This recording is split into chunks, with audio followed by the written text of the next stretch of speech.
When we came to Houston, we came looking for a story about AIDS. We found a city like many others, a healthcare system overwhelmed, bewildered doctors and frightened patients. When we came to Houston, we didn't know Fabian Bridges. He was just one of the faceless victims. At night, he liked to go dancing and listen to music. He spent time in the nightclubs and gay bars in Houston's Montrose district. Fabian was 29 years old. He was making close to $19,000 a year, and life seemed promising. In July, after 3 months at Jefferson Davis, Fabian was no longer sick enough to stay. He'd lost his job, had no money, and there was nowhere for him to live outside the hospital. But Fabian wasn't ready to die. Like many AIDS patients, his condition improved.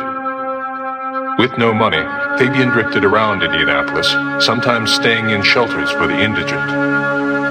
One day, he began showing signs of a gonorrhea infection and went in for treatment. That day, about a month after he left Houston, Fabian got in trouble with the law. When Municipal Judge John Downer heard that an AIDS victim was being held, he left his courtroom to meet with the city prosecutor and the deputy. Fabian had applied for Social Security disability while he was still in the hospital in Houston, and now, 2 months later, he was still waiting for his first check.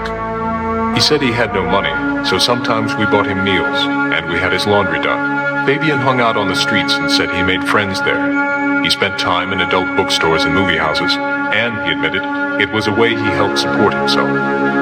After Fabian said this, we questioned him more closely about his sex life. Fabian told us that sometimes he had sex for money, other times for affections. He told us a disturbing story of what had happened a few nights before. Fabian's story had suddenly changed. He was no longer just a victim. After Fabian told us he was having unsafe sex, we faced a dilemma. Should we report him to authorities or keep his story confidential, knowing that he could be infecting others? We decided to tell health officials what we knew.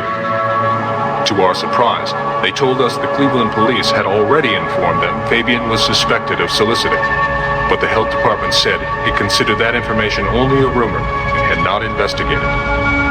By this time, Fabian's disability check had finally come to his mother's house. It covered several months and amounted to about $1,800. Fabian's mother had invested the Social Security money in a funeral for him. When Fabian found out, he demanded she get it back. What none of us knew was that Fabian had taken his money and left town. Fabian had disappeared, but what had happened to him was becoming widely known. Time magazine wrote about Fabian, calling him a pitiful nomad.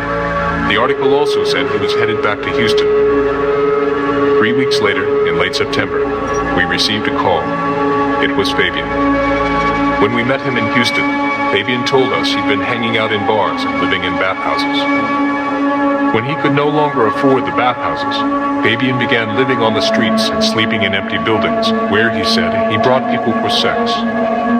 Fabian told us he was broke again. He'd spent his Social Security money trying to pay off an old debt and had squandered the rest. He took us to an abandoned house where he'd left some clothes. Because Fabian didn't know where he was going to sleep, we gave him $15 a night for 3 nights to buy a cheap hotel room. We gave him the money on the condition that he not practice unsafe sex and that he stay away from the bathhouses. Fabian also told us he was planning to see his doctor. But Fabian ignored Dr. Oz and our warnings. We discovered he didn't use our money for hotel rooms, and he admitted he was still having unsafe sex. Dr. Houghton's solution was to deliver a carefully worded letter to Fabian, which essentially ordered him not to have sex. After 2 days of surveillance, the Vice Squad's attempts to arrest Fabian on a soliciting charge failed. Frustrated, the police began looking for other solutions. As media attention intensified, authorities gave Fabian a choice: check into a hospital for psychiatric evaluation, or be jailed on a loitering charge. Fabian chose the hospital, but 2 days later, he demanded to be released. The AIDS Foundation finally came through for Fabian. A lawyer on its board of directors took him into his home.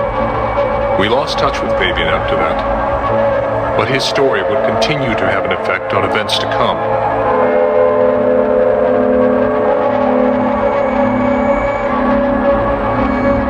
Fabian was safe now, living in the home of a friend, away from the controversy surrounding him. But the inevitable happened. Fabian's AIDS symptoms returned. Just 1 week after he moved into his new home, Fabian went back to the hospital.